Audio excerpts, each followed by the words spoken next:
Topik 10. Kita sudah mulai masuk ke topik kuantitatif gitu ya. Jadi berarti artinya kuantitatif ini kita tidak lagi menggunakan analisis berdasarkan warna ataupun gas gitu ya, berdasarkan evolusi gas atau berdasarkan hal-hal yang bisa dirasakan indera. Nah, sekarang kita masuk ke topik analisis di mana eh, analisisnya itu kita akan ketahui berapa beratnya, misalnya berapa volumenya. Jadi dia lebih ke kuantitatifnya, ke jumlahnya. Nah, jadi yang kita fokus semester ini ada dua ya, dua konsep, yaitu grafimetri dan eh, titrasi. Nah, kalau grafimetri itu berarti dia ada perubahan berat ya, jadi berarti eh, kita menganalisa berdasarkan massa, sementara titrasi itu kita menganalisa berdasarkan volume ya, volume. Nah, tentunya sebagian dari kalian sudah melakukan eh, melakukan eh, eksperimennya mungkin ya. Oke. Nah, kita mulai dengan apa itu gravimetri. Jadi gravimetri itu using mass as an analytical signal. Jadi misalnya kalian bekerja di PDAM ya, perusahaan daerah air minum. Nah, tentunya di perusahaan daerah air minum itu ada air yang bersih, ada air yang merupakan hasil ada yang air yang kotor gitu. Nah, air yang kotor ini kalian mau bersihkan sebelum dia, maksudnya aliran air kotor akan masuk ke aliran air bersih. Nah, sebelum kalian masukkan si aliran air ini, kalian mau tahu seberapa banyak polusinya di situ, seberapa banyak padatannya ya. Jadi yang kalian lakukan adalah kalian ambil sampelnya itu, lalu kalian lakukan beberapa reaksi sehingga akan dapat solid ya, padatan. Nah, dari padatan itu kalian bisa tahu berapa berapa banyak eh, polusinya ya, atau bisa kalian dengan gampang kalian saring. Nah, jadi kalian saring, kalian dapat padatan. Nah, itulah yang akan kalian ketahui seberapa besar polusi dalam sewage treatment facility. Nah, di sewage treatment facility ini kan berarti eh, tempat di mana kita misalnya menerima aliran air yang kotor gitu ya. Sewage itu kan aliran air kotor. Oke, ini udah selesai kalian catat ya? Sudah ya? Belum, Mem. Belum, coba catat dulu. Nanti kasih tahu saya kalau sudah selesai ya, biar kita lanjut.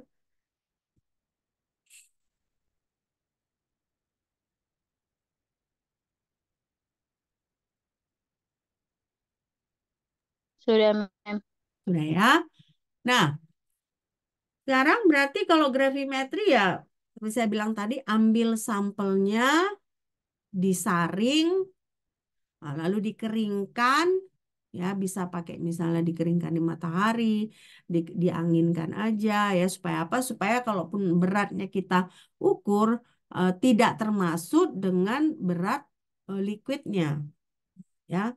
Nah, lalu kita timbang. Nah, berarti kita akan tahu berapa berat dari berapa, misalnya kita ambil 100 mililiter, dari 100 mililiter berapa berapa berapa berat padatannya itu. Nah, kita bisa hitung berdasarkan misalnya ppm, ppb ya, part per million, part per billion ya, konsentrasi yang seperti itu gitu ya. Nah, jadi inilah yang kita sebut sebagai metode gravimetri. Tapi ini secara sederhana ya, secara sederhana.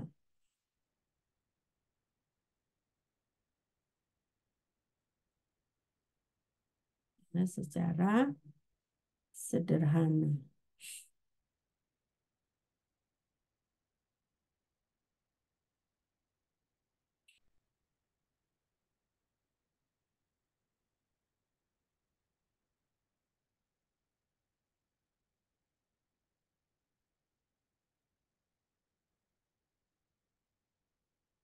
Sudah? Sudah, Mem. Oke. Nah, lalu di sini berarti kalau misalnya kita filter, kita hilangkan larutannya, lalu langsung kita timbang, itu kita sebut sebagai direct analysis. Nah, jadi direct analysis itu ya berarti memang sampel yang kita filter itu itulah memang yang mau kita analisa. Jadi misalnya kita kita tentukan dulu berapa masa sebelum dan sesudah gitu ya. Nah, itulah yang masa masa direct analysis. Nah, jadi ada dua jenis nanti ya. Ada yang direct analysis, ada yang indirect analysis. Nah, jadi kalau misalnya sampel yang kita timbang itu benar-benar itu yang mau kita tentukan, kita sebut sebagai direct analysis. Nah, tapi nanti ada kalanya sampel yang mau kita analisa itu dia tidak dalam bentuk padatan. Akibatnya kita tidak bisa menggunakan direct analysis, tidak bisa kita langsung filter. Nah, yang kita kerjakan adalah misalnya kita harus melakukan beberapa proses, lalu kita timbang. Nah, sebenarnya yang kita timbang itu bukan sampel kita sebenarnya. Tetapi dari mungkin stoichiometry reaction, kita bisa mengetahui secara tidak langsung berapa massa dari sampel yang ingin kita ketahui. Ya, saya nggak kecepatan ngomong kan? Enggak, Mem. Nah, oke.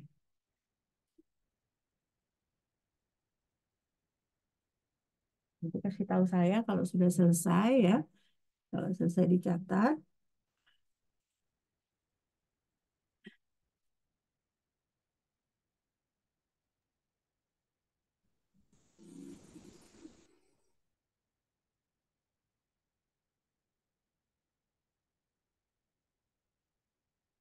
Sudah, Mem.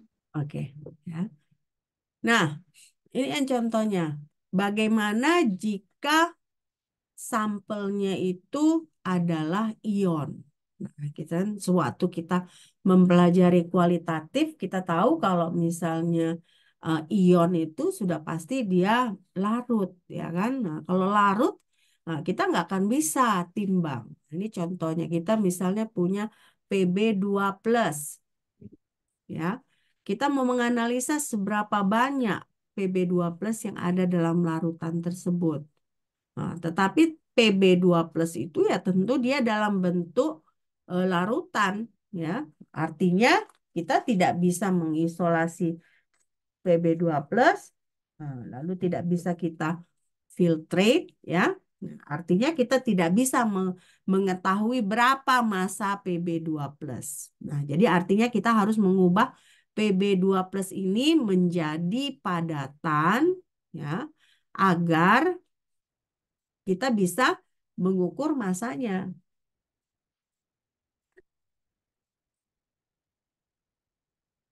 Ya, coba kalian catat dulu.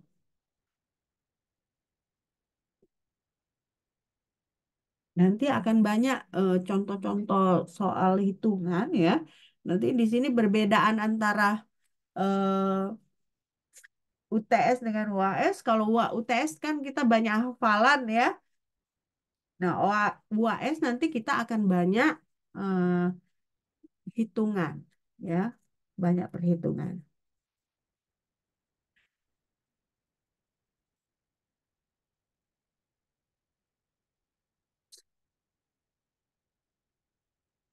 Sudah selesai dicatat? Belum. Belum, oke.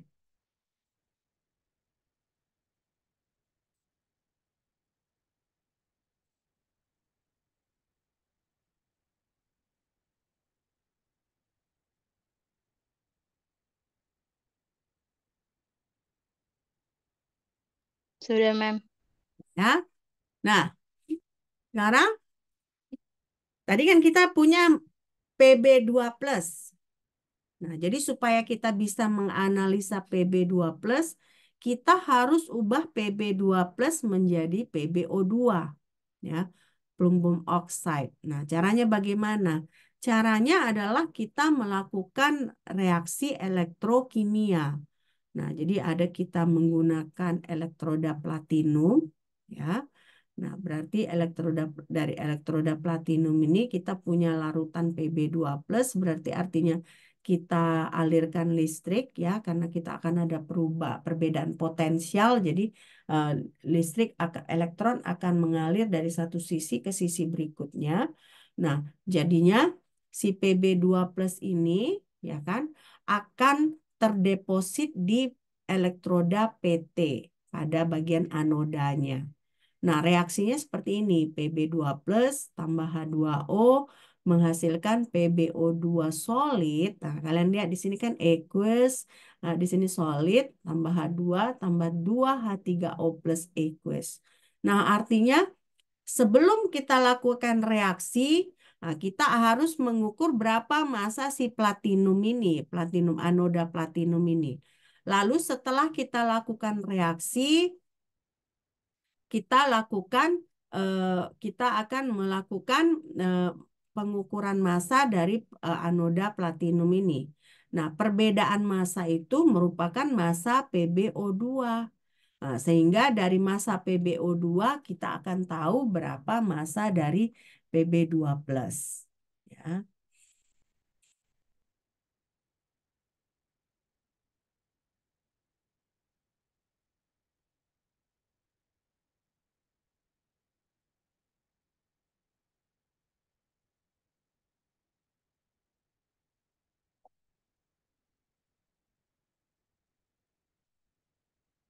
nah, walaupun misalnya ini kan kita kesannya seperti mengubah dulu Pb2 plus menjadi PbO2. Tapi tetap gravimetri yang seperti ini masih kita sebut sebagai direct analysis. Kenapa? Karena masih ada PB di situ. Nah, walaupun dia bukan PB2 plus, tetapi masih ada PB-nya, ya. Nah, nanti ada kejadian nggak ada lagi sebenarnya elemen yang kita mau ukur itu. Nah, itulah yang kita sebut nanti indirectly, ya.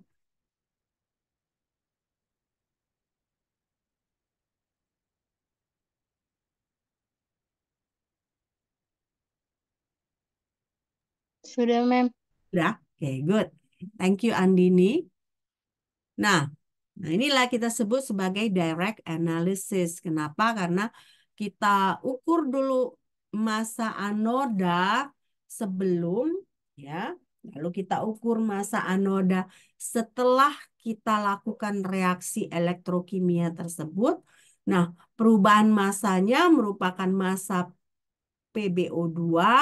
Nah, dari stoikiometri reaksi, kebetulan stoikiometri reaksinya adalah 1:1 antara Pb2 plus dengan PbO2. Nah, jadi berarti di sini kita sebut karena masih kita punya Pb dalam PbO2, nah, kita masih sebut ini sebagai direct analysis. Kenapa? Karena dalam PbO2 masih ada Pb. Nah, kita mau analisa adalah Pb2 plus.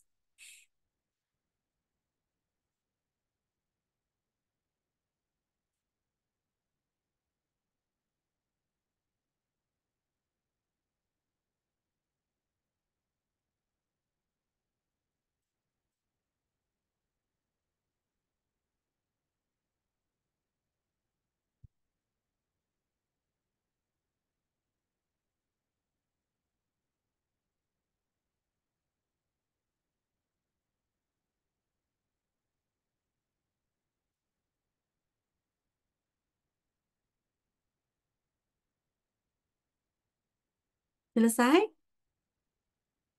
Belum, mem. Oke, oke.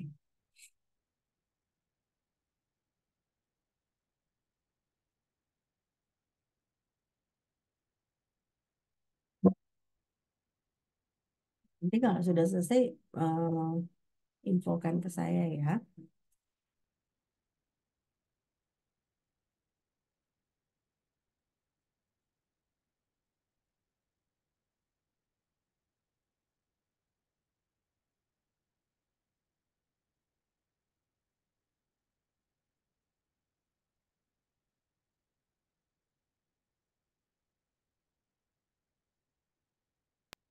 Sudah, Mem. Ya. Oke. Nah, sekarang kita artinya apa tadi itu? Artinya bahwa kita menggunakan massa sebagai sinyal analytical. Jadi berarti perubahan massa itu kita lakukan sebagai analisis, yaitu dalam hal ini adalah kuantitatif analisis ya, karena berat ya. Nah, misalnya juga kita mau mengetahui berapa massa dari eh, berapa kelembapan dari makanan ya, food moisture content ya. Contohnya itu kan seringkali misalnya kalau kalian buka package makanan itu ada kayak misalnya padatan yang dalam bungkusan kecil ya, yang ada tulisan tidak boleh dimakan. Pernah kan kalian itu kan? Itu merupakan adsorben yang mengikat moisture ya. Nah, jadi ada kalanya kita misalnya mau mengukur seberapa lembab makanan makanan kita, karena misalnya kita melakukan eksperimen gitu. Misalnya kita kerja di bidang industri pangan. Nah, jadi kita mau tahu seberapa cepat sebenarnya kelembapan itu akan merusak makanan kita. Karena biasanya kelembapan, apalagi kita di Indonesia ya. Nah, jadi yang kita lakukan, kita bisa melakukan proses gravimetri ini ya. Caranya bagaimana? Caranya kita meletakkan adsorben. Ya, jadi misalnya kita panaskan em, makanan tersebut ya sampai dia hilang semua eh, airnya ya. Lalu kita jadi ketika proses pemanasan itu kita dekatkan dengan adsorben, adsorben yang mengikat si uap air ini. Nah, tentunya sebelum kita lakukan proses itu kita harus timbang adsorben ini. Nah, setelah kita lakukan proses pengambilan water vapor tadi, uap air tersebut kita timbang lagi. Nah, akibatnya berarti kan perbedaan massa dari si adsorben sebelum dan sesudah proses merupakan massa dari air, massa dari air yang terkandung dalam makanan tersebut ya. Nah, inilah yang kita sebut sebagai eh, gravimetri juga ya, gravimetri ya. Nah, ini masih juga kita sebut sebagai direct analysis karena memang kita mau menganalisa komponen air di dalam makanan tersebut ya.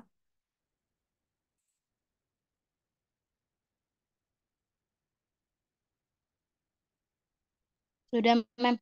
Ya, Andini, terima kasih. Nah, sekarang, ya, jadi the change in the adsorbent mass provides an indirect determination of the amount of water in the sample. Oh, saya salah, ini ternyata indirect ya, indirect determination of water ya.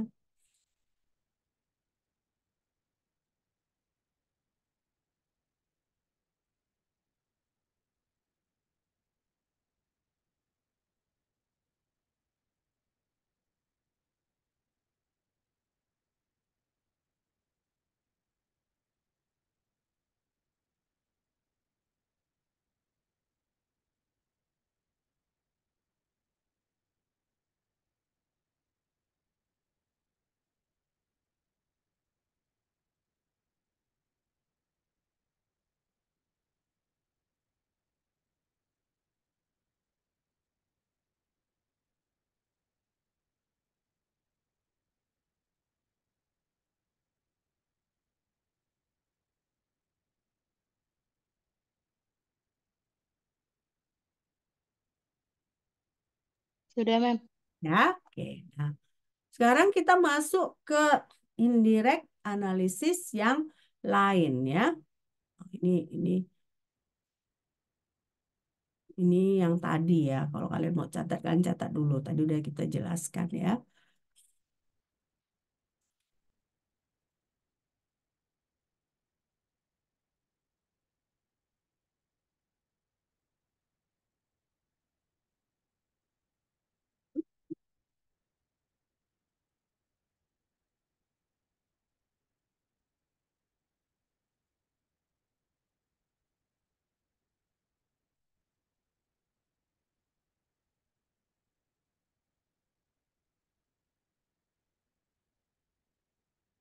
Jadi di sini maksudnya kenapa indirect? Karena yang kita ukur itu sebenarnya bukan air ya, tetapi seberapa besar air itu hilang gitu. Makanya ini disebut sebagai indirect gitu ya.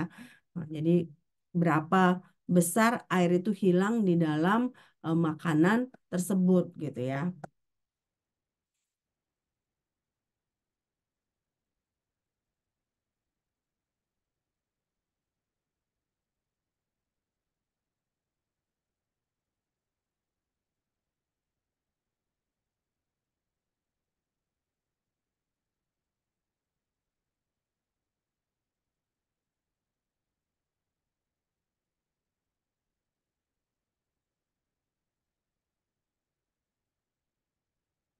Oke, selesai nih?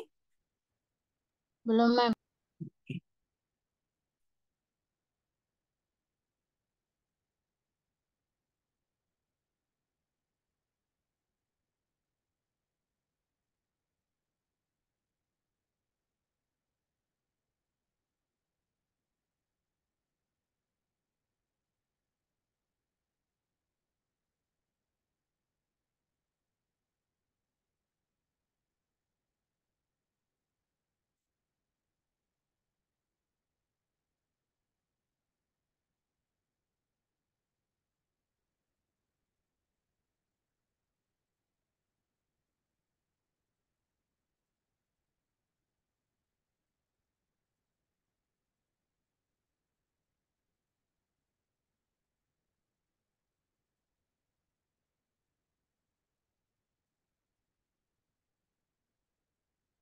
Sudah, Mem.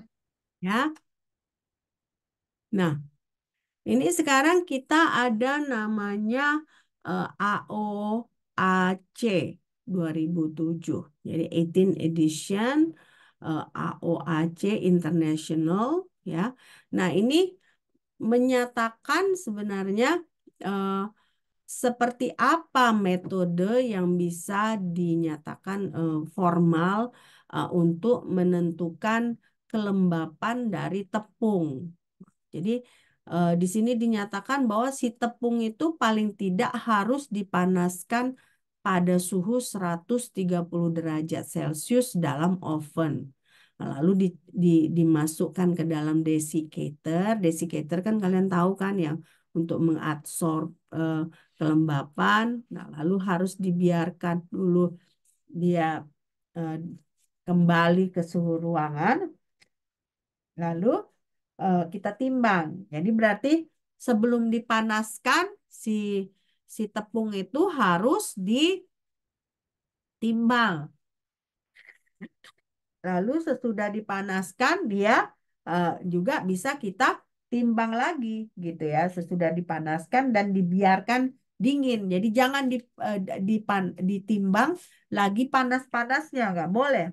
Karena itu dia nggak akurat. Jadi harus dibiarkan dingin. Lalu kita timbang. Jadi berarti kehilangan massa tersebut, nah itulah yang merupakan massa dari air di dalam tepung tersebut. Nah, makanya kita sebut sebagai indirect analysis karena hilang airnya. Jadi kita menentukan seberapa banyak air dengan mengukur seberapa besar dia hilang setelah kita panaskan. Jadi ini katanya harus dipanaskan selama 1 jam dalam oven pada suhu 130 derajat Celcius. Nah, ini menurut 18 edition AOAC International 2007 ya.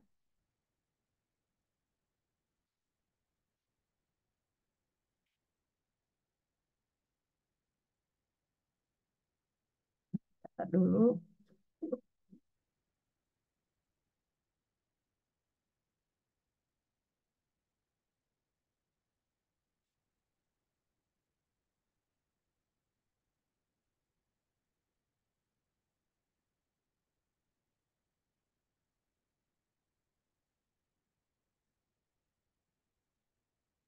Saya minta maaf ya.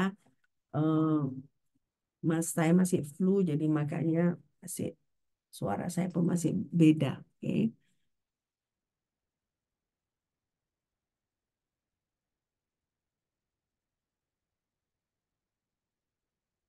Sudah, Mem. Ya. Nah, jadi makanya change in mass. Nah, dia disebut sebagai indirect karena yang diukur adalah ke apa eh, kehilangan airnya. Makanya dia disebut sebagai indirect determination ya, indirect determination.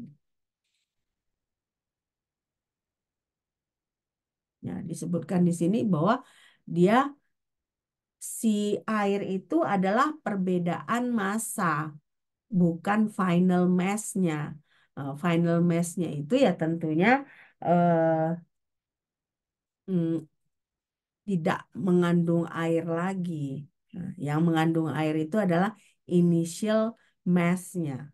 Ya, karena sesudah dipanaskan kan airnya sudah keluar dari tepung tersebut. Nah, jadi bukan final mass-nya yang ada airnya. Oke,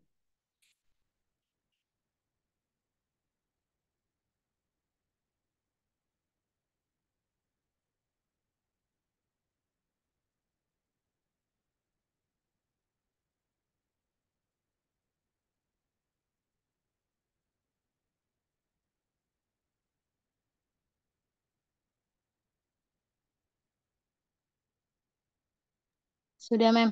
ya. Nah, contoh lain untuk yang kita sebut sebagai indirect analysis adalah kita mau melakukan analisa PO3 negatif. Nah, PO3 negatif ini kalau kalian lihat dia dalam bentuk ion. Artinya dia tidak ada dalam bentuk padatan, tapi dalam bentuk larutan. Nah, bagaimana caranya kita lakukan adalah kita mencampur PO3 negatif ini dengan Hg2Cl2. Akibatnya apa? Akibatnya nanti Hg2 plus menjadi Hg22 plus. Nah, PO3 negatif ini akan menjadi PO43 negatif. Nah, ini dia indirect analisis karena bukan elemen PO3-nya yang akan kita analisis, tetapi berdasarkan stoichiometric reaction elemen dari Hg2Cl2-nya yang akan kita analisis ya. Jadi eh, ini salah satu contoh indirect analisis di mana bukan yang mau kita analisis yang kita timbang, tetapi yang lain. Tetapi berdasarkan reaksi stoikiometri, kita bisa mengetahui korelasi antara massa yang kita timbang dengan sampel yang mau kita analisa.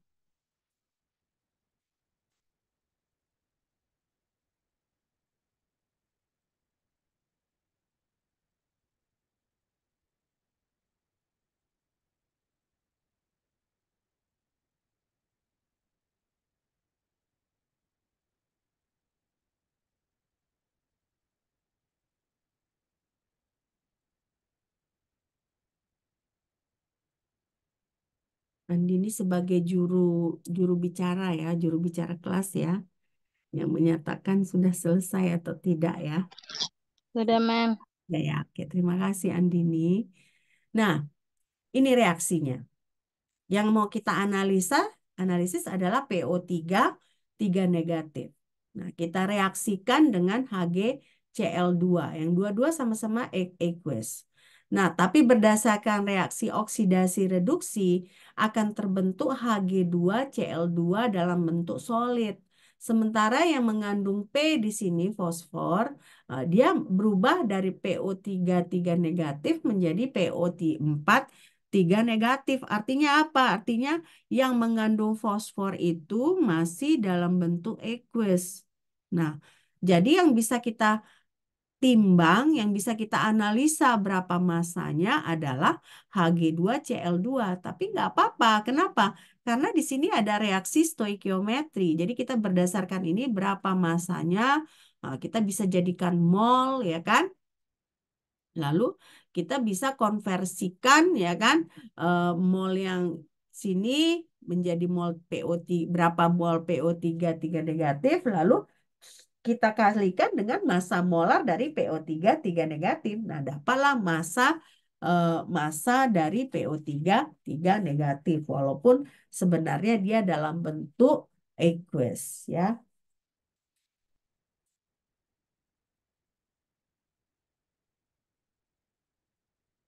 Sudah, Mem. Ya.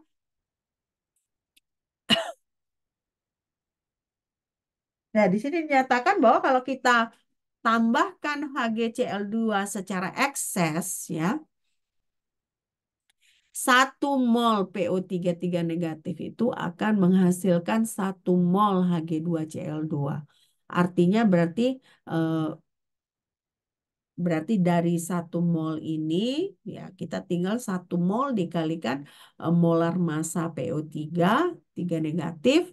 Nah, itu merupakan indirect measurement of the amount of PO3 3 negatif di dalam original sampel. Ya. Jadi kira-kira kalian udah punya gambaran kan perbedaan dari direct analysis dengan indirect analysis. Udah kebayang belum? Halo? Udah kebayang belum? Halo, halo Bandung. Belum, Mem. Belum kebayang. Belum kebayangnya di mana Andini? Direct kan, Mem, itu sebelum dan sesudah juga kan, Mem. Ya, sebelum dan sudah. Jadi jadi hampir sama kayak yang ini, yang indirectnya. Kayak hampir sama gitu. Cuman kan misalnya contohnya gini. Kalau tadi misalnya dia padatan, ya kan? eh, dan sampel itu yang kita timbang itu direct, ya kan? Indirect itu adalah kita menimbang yang bukan sampel tersebut. Nah, contohnya kan kalian mungkin bingungnya, kenapa itu tadi kok mengukur eh, kelembapan air pada makanan itu kalian anggap itu kan seharusnya direct, ya. Nah, benar nggak? Karena kalian bingung di situ. Nah, itu kenapa disebut indirect? Karena yang kita ukur itu sebenarnya kehilangan airnya. Karena pada awal kita timbang tepung itu ada airnya. Nah, setelah kita panaskan, lalu kita timbang final mass-nya. Jadi yang menentukan itu pada final mass itu ada nggak sampel yang mau kita analisa itu. Nah, kalau yang tadi kan sesudah kita panaskan pada 130 derajat Celcius di oven, tidak ada lagi airnya kan pada final mass-nya. Nah, jadi perbedaannya itu adalah jumlah air, tetapi kita mengukurnya berdasarkan air yang berkurang gitu ya. Nah, makanya kita sebut sebagai indirect analysis. Nah, kalau yang ini lebih jelas lagi kenapa ini indirect analysis. Kenapa? Yang mau kita analisa adalah PO3 3 negatif, tetapi yang kita timbang apa tadi? Yang kita timbang apa? Hg2Cl2, Mem. Ag2Cl2. Makanya ini kita sebut sebagai indirect analysis. Jadi kuncinya itu kalau di masa finalnya itu tidak ada sampel yang mau kita analisa, Nah, itu kita sebut sebagai indirect analysis. Tapi kalau di final mass-nya itu ada massa yang mau kita analisa tersebut, itu kita sebut sebagai direct analysis. Ya, sudah jelas sekarang Andini? Sudah, Mem. Makasih, Mem. Oke, good. Sudah selesai ini dicatat? Sudah, Mem. Ya. Nah, sekarang kita masuk ke tipe-tipe gravimetri. Ya, jadi ternyata ada beberapa tipe gravimetri. Misalnya contohnya ini, ya tadi kalau misalnya eh, massa dari, tentunya definisi gravimetri itu kuantitatif analisis yang kita lakukan itu berdasarkan dari massa dari precipitate, ya. Nah, Eh, di sini ada dua, ya kan? Tadi saya udah jelaskan secara garis besar ya, bahwa ada indirect. Nah, indirect itu contohnya adalah kita mau menganalisa PO3 negatif, tetapi yang kita presipitasi adalah Hg2Cl2. Nah, artinya kita menimbang Hg2Cl2 untuk mengetahui berapa massa dari PO3 negatif. Nah, jadi ini kita sebut sebagai indirect ya, determination. Nah, tapi juga ada direct determination ketika kita mau menentukan massa Cl negatif, ya kan? Dengan dalam bentuk presipitasi AgCl. Nah, ini kita sebut dengan direct. Kenapa? Pada final mass itu ada Cl negatifnya. Nah, ini kan AgCl, berarti masih ada Cl-nya. Jadi ini masih kita sebut sebagai direct determination. Ya, direct determination. Jadi intinya kalau misalnya pada masa final tidak ada elemen yang kita mau analisa itu kita sebut sebagai indirect.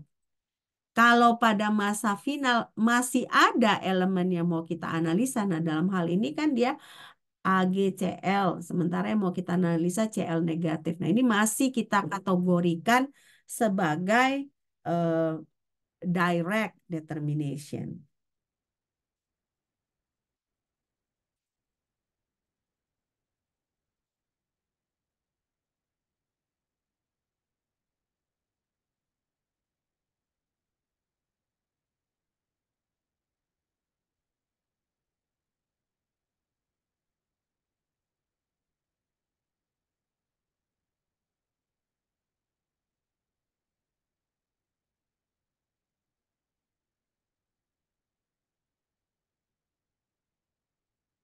Sudah, Mem.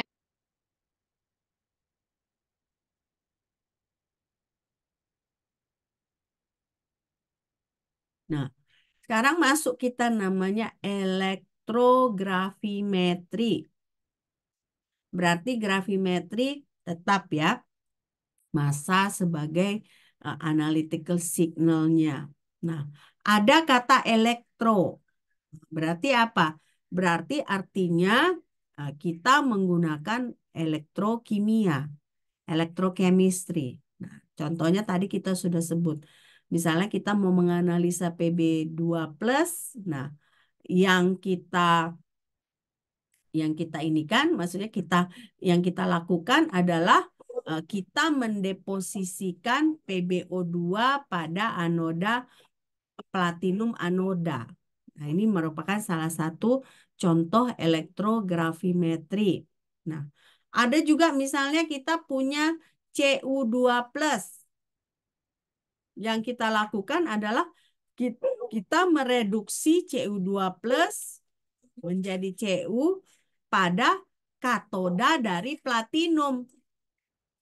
Jadi ada dua contoh ini elektrografimetri di slide ini. Satu, kita deposisikan PbO2 pada platinum anoda.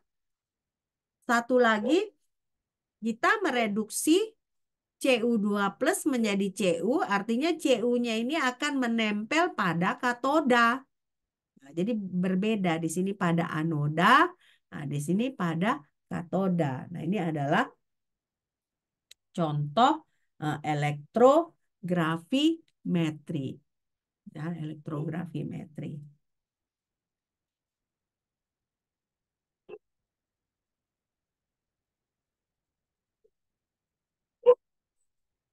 Sudah, Mem. Ya. Nah, di sini ada istilahnya juga volatilization gravimetry. Nah, ini jadi volatilization gravimetry. Jadi volatilization gravimetry ini kita menggunakan panas atau kimiawi, eh, energi kimiawi untuk menghilangkan eh, senyawa-senyawa yang volatil, yang artinya senyawa-senyawa yang gampang menguap, ya. Apa gunanya di sini? Gunanya kita mau menentukan eh, seberapa lembab misalnya roti kita. Jadi di sini kan seberapa lembab roti kita gunakan termal energi panas untuk menguapkan air. Ya, jadi berarti kan tadi ada contoh yang OAC itu sebenarnya kita sebut sebagai volatilization gravimetry. Nah, atau misalnya kita mau menentukan jumlah karbon dalam organic compound, nah, kita gunakan energi kimia sehingga misalnya terjadi pembakaran pada energi karbon tersebut menghasilkan CO2 dan H2O. Nah, jadi kita bisa mengukur dulu seberapa besar CO2-nya, ya. Nah, sehingga kita tahu berapa si karbonnya ini. Elemental analisis itu kan kita berdasarkan combustion, ya. Karena kan CXHY tambah O2, nah itu menjadi CO2 tambah H2O. Nah, dari situ kan stoikiometrinya kita bisa tentukan sehingga jumlah karbonnya itu ya, bisa kita tentukan. Nah, jadi ada elektrografimetri, ada volatilization gravimetri.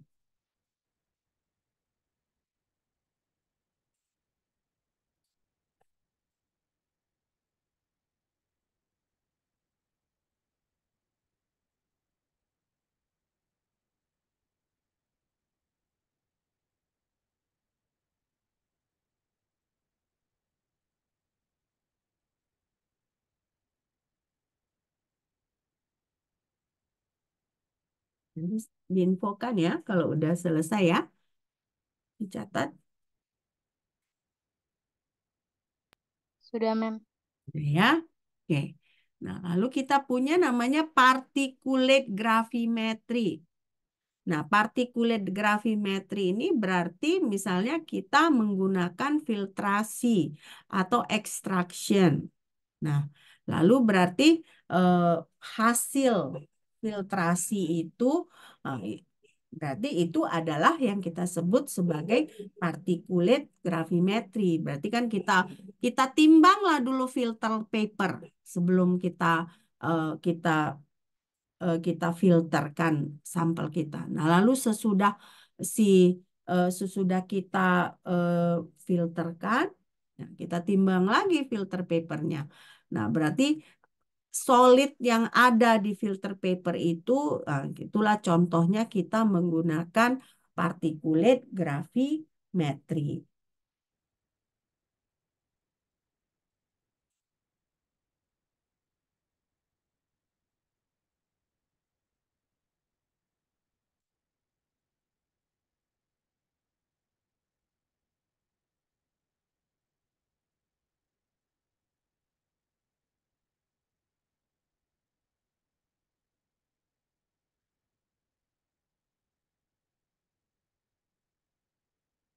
Sudah? Belum, Mem. Oke.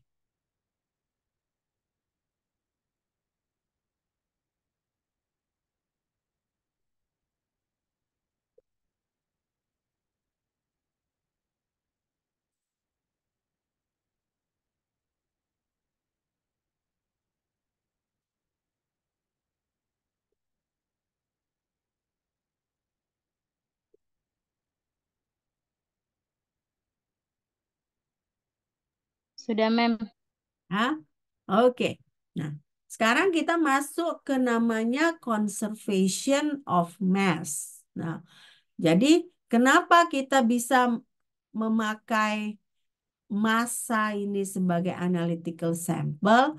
Karena ada hukum conservation of mass. Nah, jadi berarti eh, karena kan pada gravimetri ini kita menggunakan massa sebagai eh, parameter untuk kuantitatif analisisnya gitu ya. Nah, jadi berarti massa ini menandakan massa atau perubahan massa ya. Massa atau perubahan massa menandakan jumlah sampel, jumlah analyte dalam sampel kita.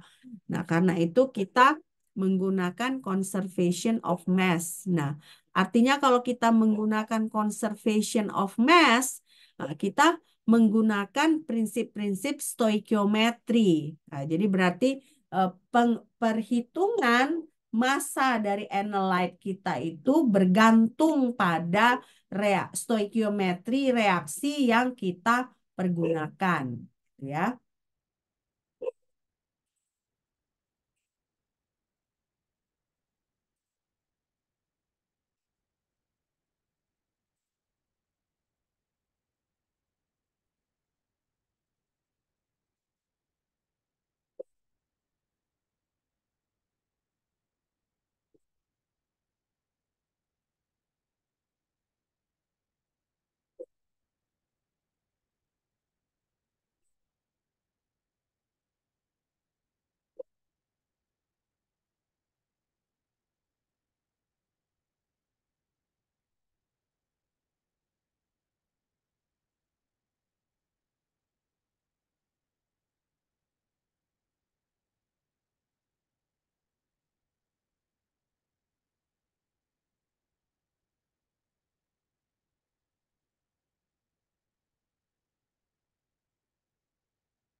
Sudah?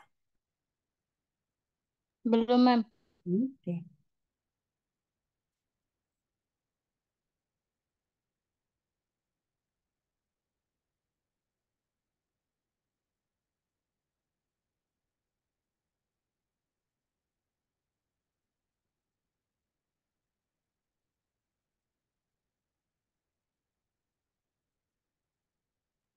Sudah, Mem.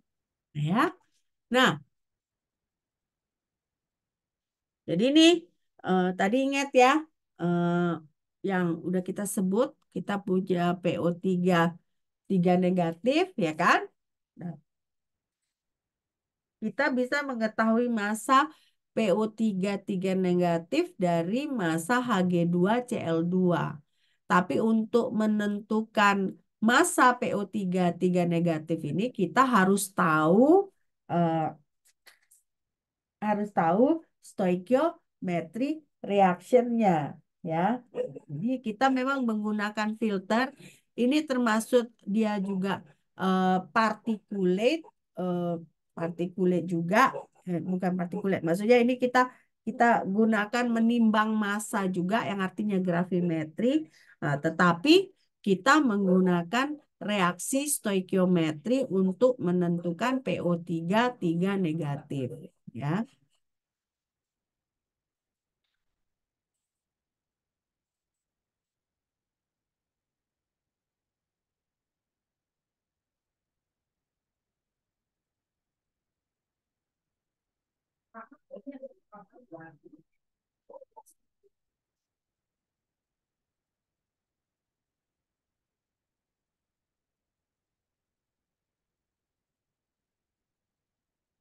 Sudah, Mem.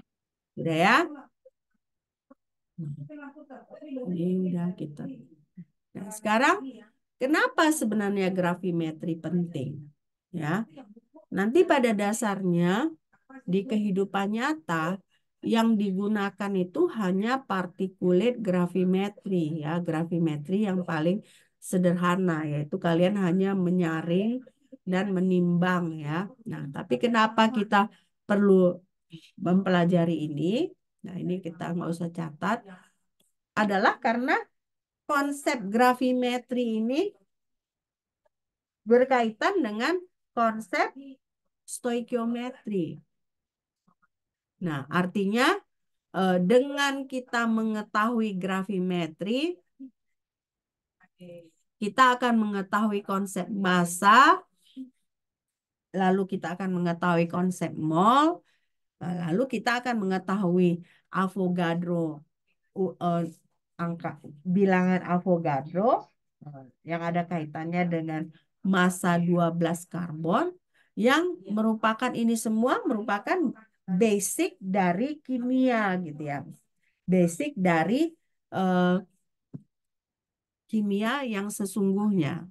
Jadi walaupun gravimetri sebenarnya tidak populer lagi digunakan dalam analisa kuantitatif, eh, kecuali partikulat gravimetri, kita tetap mempelajari ini karena ini pentingnya kita jadinya tahu konsep-konsep massa, mol, bilangan Avogadro, dan massa 12 karbon ini. Jadi inilah kenapa alasan dibalik kenapa kita perlu mempelajari gravimetri, ya. Nggak perlu kompor, ya udah Suryanya aja tena. Tapi kan gua, itu nanti kita yang dulu lah. Ah, ah.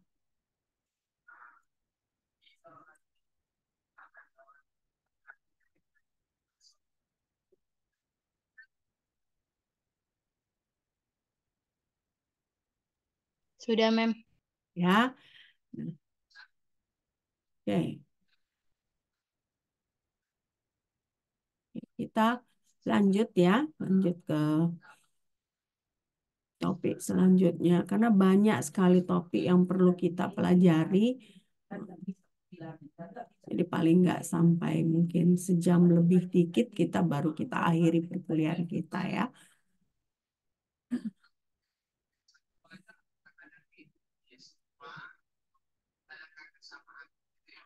Nah, kita masuk ke topik namanya judulnya adalah precipitate gravimetry. Ya, precipitate gravimetry. Ya,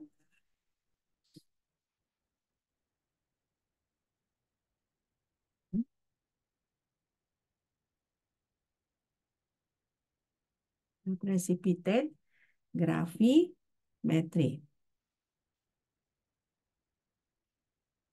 atau precipitation gravimetry. Nah, berarti kalau misalnya precipitation artinya akan ada endapan yang terjadi ya. Nah, kalau kita sebut precipitation berarti kita harus menambahkan precipitating reagent atau precipitan ya. Nah, sepertinya misalnya contohnya Ag plus ya, Ag plus. Nah, kita tambahkan HCl, mungkin dia jadi AgCl gitu. Berarti dalam hal ini HCl adalah presipitannya.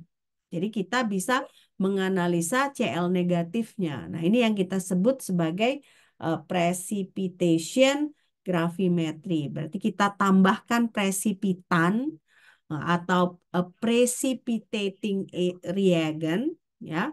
Supaya apa tujuannya? Supaya kita bisa eh,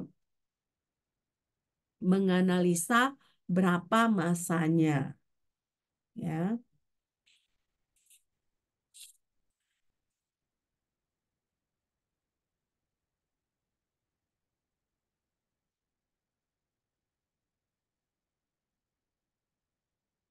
Sudah, Mem. Ya. Nah, di sini kita perlu tahu bahwa kalau kita mau berarti kan di sini ada analyte, ada presipitan ya. Analyte itu yang mau kita analisa, presipitan itu yang akan membuat si analyte itu menjadi dalam bentuk solid. Nah, ketika proses kita menambahkan analyte dengan presipitan ini, eh, ada kemungkinan-kemungkinan yang menyebabkan dia tidak murni. Nah, jadi makanya dalam hal ini persyaratannya itu adalah si precipitate itu, precipitate itu berarti setelah analyte ditambahkan dengan presipitan, nah dia itu harus kelarutannya rendah, kelarutannya rendah. Nah, selain kelarutannya rendah, dia harus eh, high purity. Nah, dia harus eh, kemurniannya tinggi. Nah, sehingga kalau dia tidak murni, berarti artinya precipitate itu tidak melambangkan berapa jumlah dari analyte tersebut. Jadi makanya dia harus low solubility dan dia harus high purity, ya, low solubility dan high purity. Oke.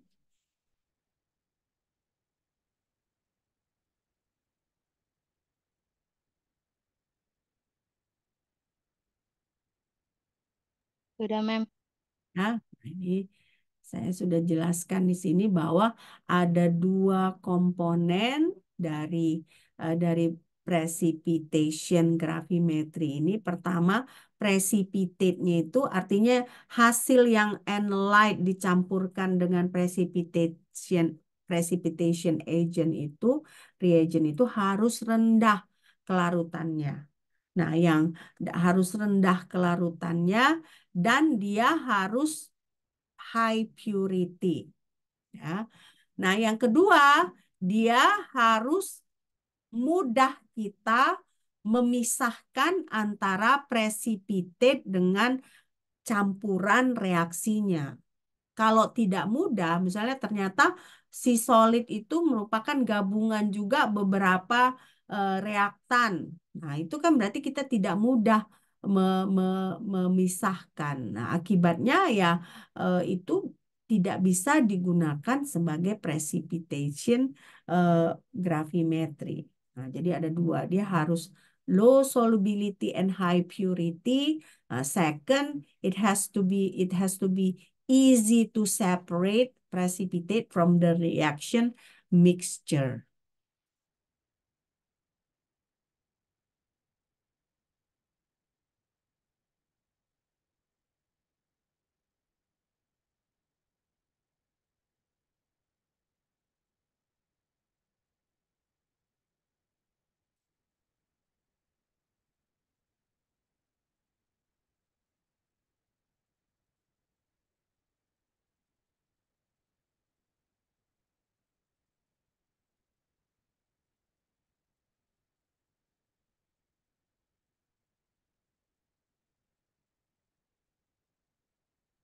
Sudah, Andini? Belum, Mem. Oke.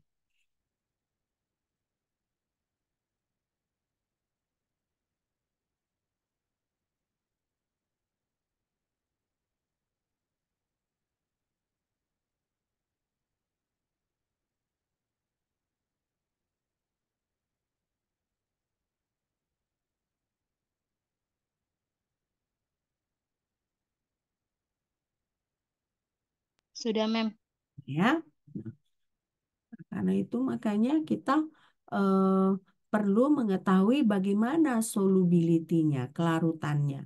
Nah, di sini berarti supaya si precipitation gravimetri itu akurat hasilnya, berarti kelarutan dari si precipitate ini harus minimal. Nah, di sini keakurasinya itu harus plus minus 0,1%. Artinya apa? Berarti eh, dia itu harus 99,9% dari si precipitate itu harus analyte yang mau kita analisa. Jadi berarti ini eh, 99,99% ini eh, berarti harus ada limitasi dalam kelarutan si analyte tersebut. Supaya apa? Supaya analisis dari gravimetrinya ini akurat, ya.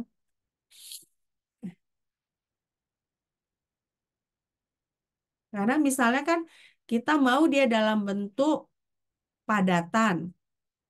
Tapi kalau misalnya banyak dia yang tetap menjadi larutan, otomatis eh, massa yang kita timbang itu tidak akurat. Makanya dia hanya boleh 0 plus minus 0,1% yang larut.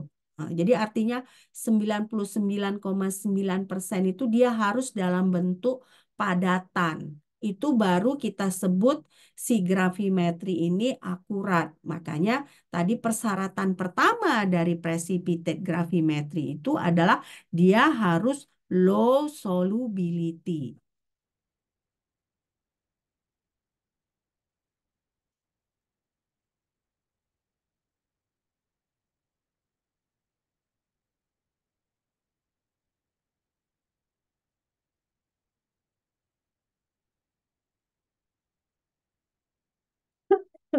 Hmm.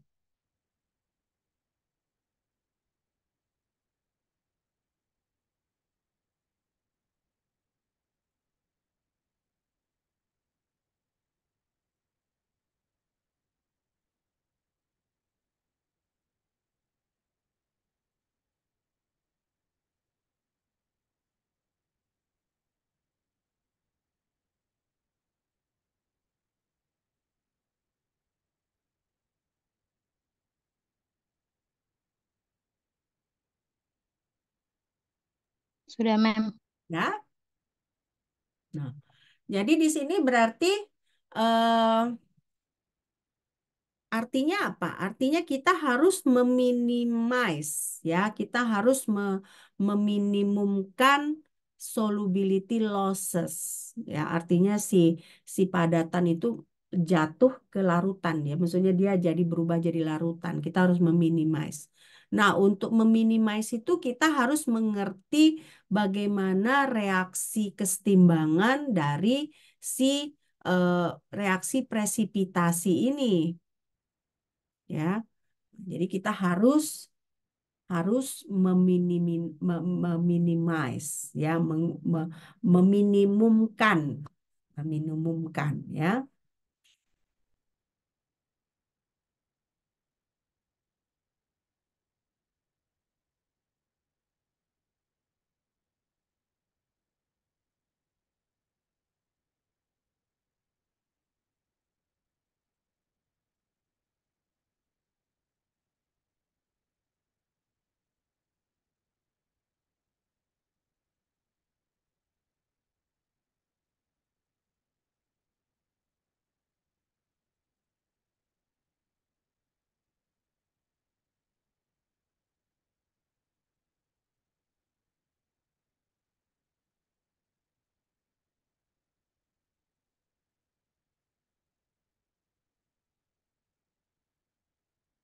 Sudah, Mem. Ya.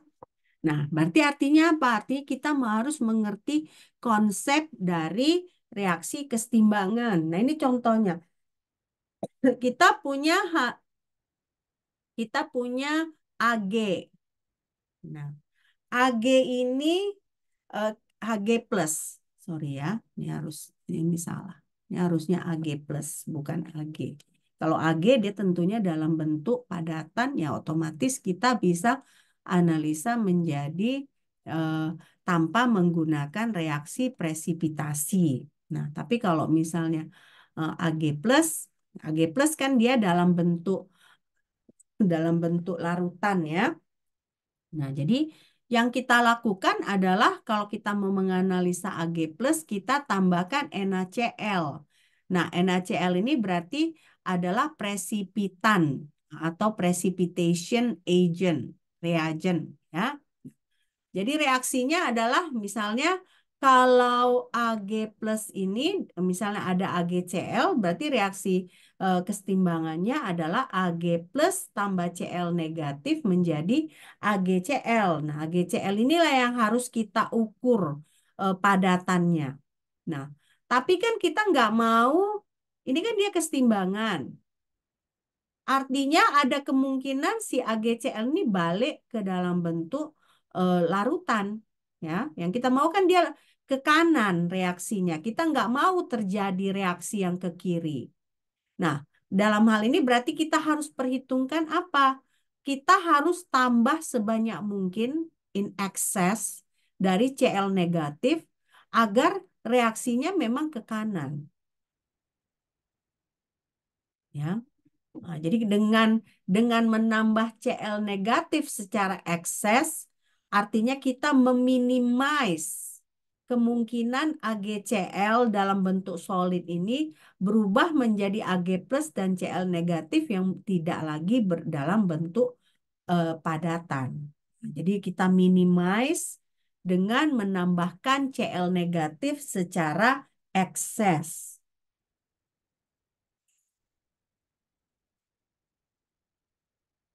Sudah, Mem. Ya. Nah, alasannya kenapa seperti itu? Kalau kita lihat kelarutan dari AgCl ini dilambangkan dengan SAgCl.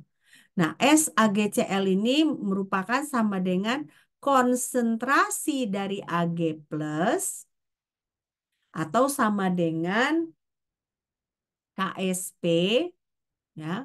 Nilai Ksp dari si AgCl dibagi Cl negatif.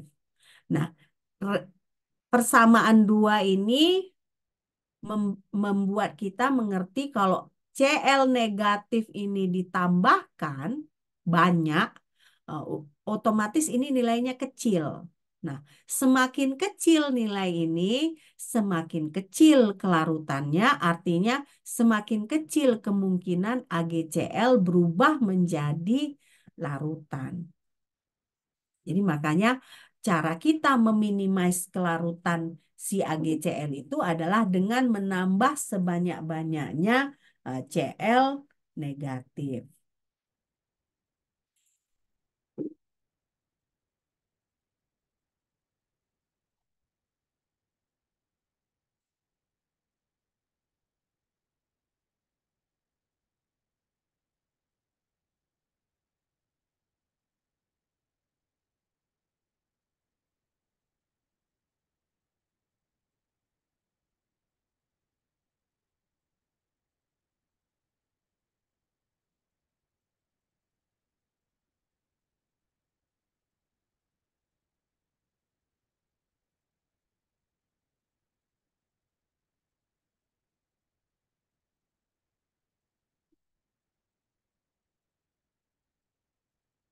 Sudah, Mem. Ya. Nah, tapi sebenarnya secara real persamaan dua ini sebenarnya oversimplify kelarutan dari AgCl ini. Jadi kalau kita mau detail, sebenarnya kelarutan AgCl itu dilambangkan oleh grafik ini. Ya, memang secara umum bahwa kalau kita tambahkan eh, Cl negatif secara berlebih, ya, itu akan meningkatkan eh, precipitate eh, precipitate solubility, ya.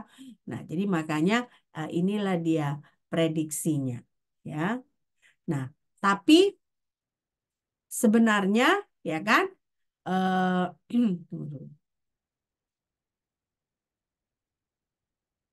biar kalian jangan bingung. Nah, sebenarnya reaksi dari silver kloro itu terdiri dari 3, 4, 5 ini, tidak hanya satu tadi. Jadi pertama, satu tadi kan hanya ini, ya kan, Hg plus tambah Cl negatif.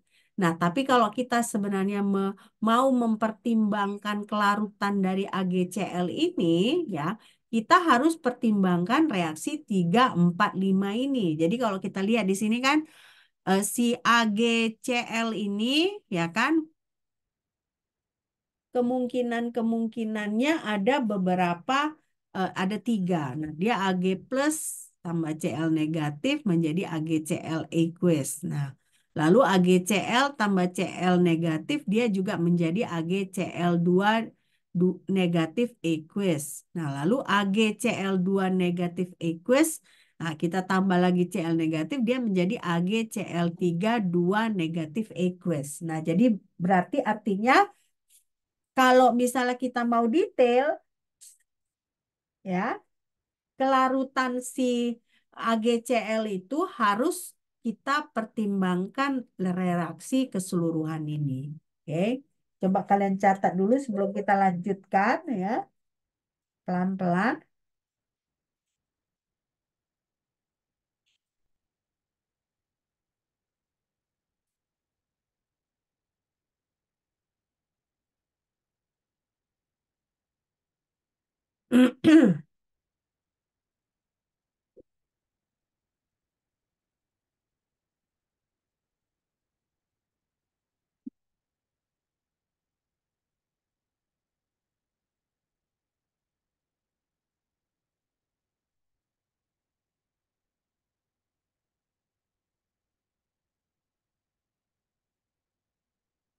Diinformasikan ya kalau sudah selesai dicatat ya.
Sudah selesai? Belum, Mem. Oke, pelan-pelan ya.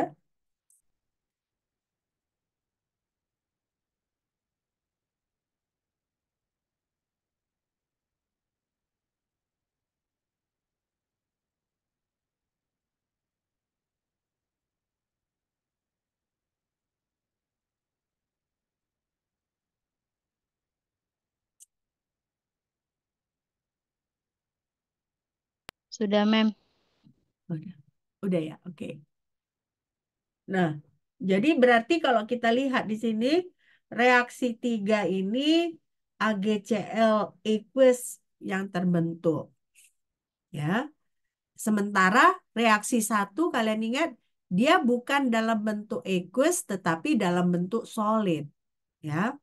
Nah, jadi berarti ada satu reaksi lagi di mana AgCl solid ini bisa menjadi AgCl aqueous. Nah, ini yang kita sebut sebagai silver chloride intrinsic solubility, ya. Nah, makanya eh, menentukan kelarutan silver chloride itu tidak sesimpel tidak sesimpel persamaan dua tadi. Jadi kita harus pertimbangkan sebenarnya bagaimana dengan eh, apa namanya bagaimana dengan AgCl ini karena ternyata ada kemungkinan juga AgCl solid ini mengalami kesetimbangan dengan AgCl yang aqueous, ya.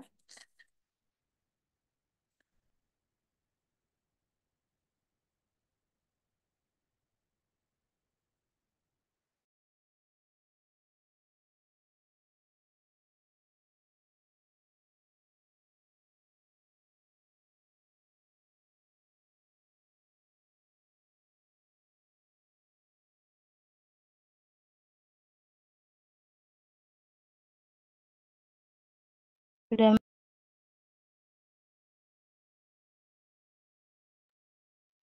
Udah ya. Nah, jadi sebenarnya kelarutan AgCl ini, ya kan, ini sama dengan Ag plus, nah, ditambah AgCl aqueous, ditambah AgCl2 negatif, ditambah AgCl32 negatif. Nah, ini persamaan 6, ya.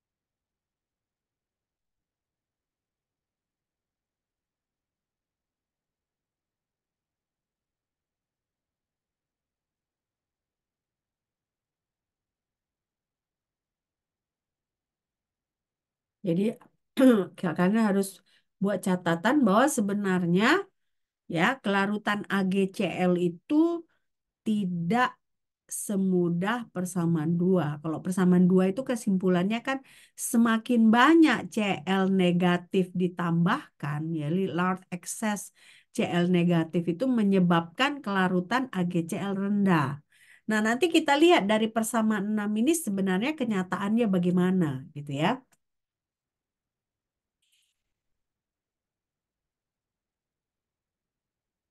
Selesai nih Andini? Ya, Mem. Ya, oke udah selesai ya.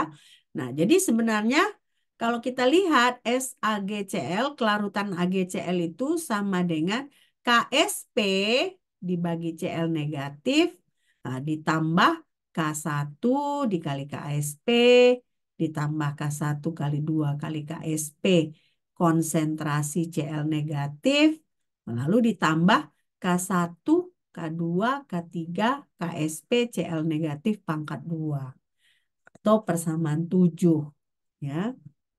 Nah, dari persamaan 7 ini sebenarnya kita lihat bahwa kita harus eh, kita boleh menambah Cl negatif tetapi jangan terlalu banyak. Jadi kalau large excess Cl negatif justru membuat kelarutan AgCl ini menjadi besar. Karena kalau kita tambah Cl negatif semakin banyak, nah di sini udah dipangkat dua kan dia. Oh, di sini lagi ada Cl negatif. Artinya berarti large excess Cl negatif justru membuat kelarutan AgCl ini menjadi eh, tinggi. Jadi meningkatkan eh, kelarutan AgCl. Jadi sebenarnya yang harus kita lakukan berdasarkan reaksi AgCl yang detail ini, kita harus menghindari penambahan Cl negatif yang ekses. Jadi makanya tidak sesimpel persamaan dua ya, tidak sesimpel persamaan dua.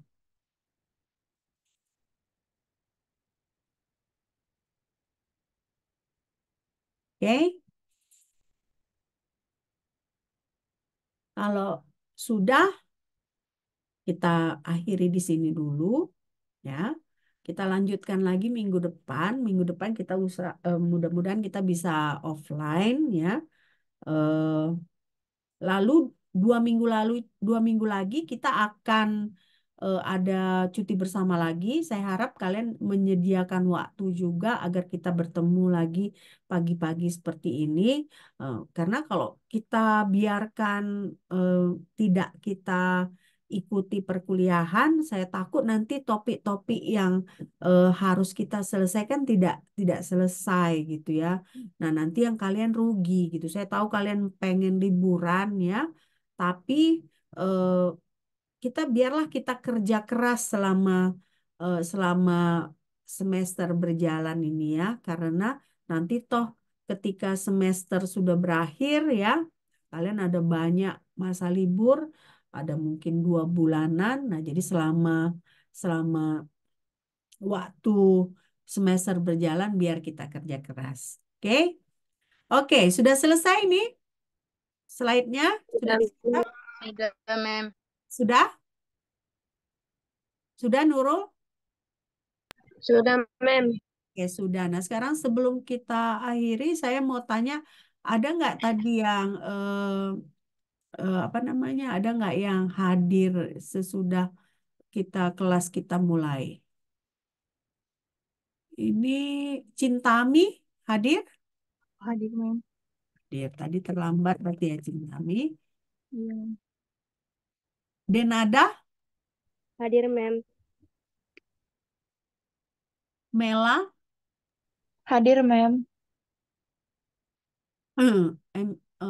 Vincentia Friandini Sagala, nggak hadir ya. Oke. Kezia, Hadir, Mem. oke. Kalau begitu sampai jumpa minggu depan ya. Sampai jumpa minggu depan. Nah, mudah-mudahan kita bisa menyelesaikan semester ini dengan baik. Nah, nanti saya akan kasih contoh-contoh soal ya kita kerjakan di kelas karena saya rasa kalau tanpa kita kerjakan di kelas kalian kemungkinan agak kesusahan kalau belajar sendiri. Oke? Kalau tidak ada lagi sampai jumpa minggu depan. Selamat menikmati weekend ya. Bye.